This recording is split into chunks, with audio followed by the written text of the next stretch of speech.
It's August 1972, and Ian Richardson, a future NASA scientist, is watching TV when the BBC announces the interference is caused by solar activity. He didn't know it then, but the sun had just erupted in one of the most powerful solar events ever recorded. There was no threat to humans because Earth's magnetic field deflects much of the sun's radiation.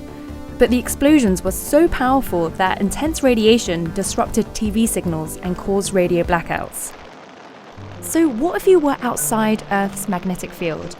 On the moon and beyond, astronauts face the risk of extreme radiation exposure. Luckily, the intense radiation in 1972 occurred right between the Apollo 16 and 17 missions, when no astronauts were in their path.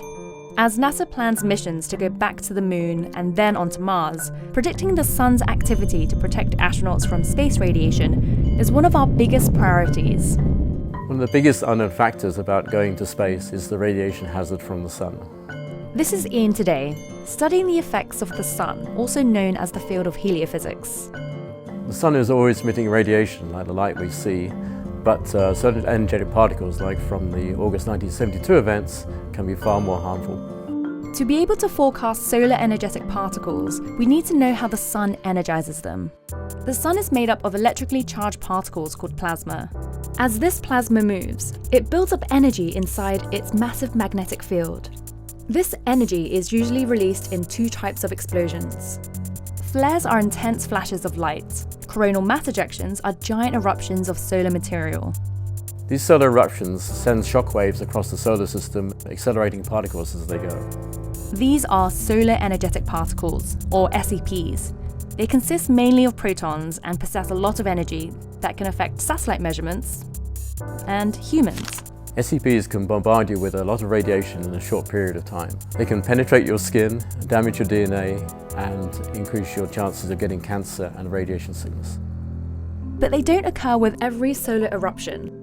Only a small number of flares and coronal mass ejections create SEPs. So we're trying to predict when SEPs form and how they travel through space. At NASA's Goddard Space Flight Center, the Community Coordinated Modeling Center, or CCMC, is dedicated to testing prediction models. Working with global partners, they use data from NASA satellites at different vantage points and models to figure out how solar explosions behave, including how shockwaves energize SEPs. And as we get better at predicting, we get more time to prepare. Preparation for an SEP event, of which you may know that is already coming and perhaps the magnitude as well, the technique that you would want to use is to put as much mass between you and the source. On the surface of the moon or Mars, astronauts can go underground or build shelter with local materials. But in transit, astronauts can only be protected with what's on the spacecraft. Which means that you might have elements on a spacecraft that have multiple purposes. NASA's space radiation specialists are testing different ways to do this. One strategy they tested on the Orion spacecraft involves crew members barricading themselves with as much mass as possible in the center of the spacecraft. Other possible techniques in development include vests that add mass and electrically charged surfaces that deflect particles.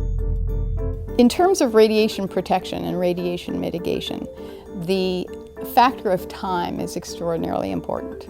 The sun has a natural 11-year cycle that transitions through low and high activity, which is indicated by the number of sunspots on the surface. More sunspots mean more eruptions, resulting in a higher risk for SEPs.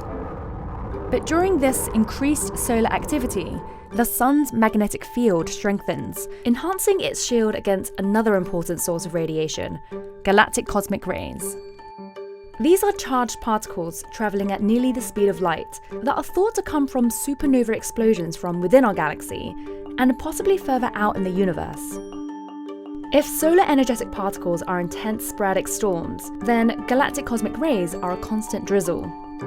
Galactic cosmic rays are more sparse, but also much more energetic. They include heavier elements that can penetrate through vast amounts of materials.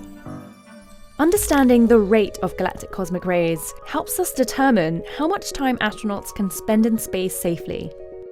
To date, humans have only been on the lunar surface for a cumulative total of about 12 days. A trip to Mars will take 6 to 10 months each way, That means even more radiation exposure, and so NASA is doing work to prepare for that. The moon is going to be a test bed for us in order to be able to prepare for Mars. The more that we understand the impact and the duration of radiation on the moon, the more we can extrapolate that to the length of time that we will be spending in transit and on the surface of Mars.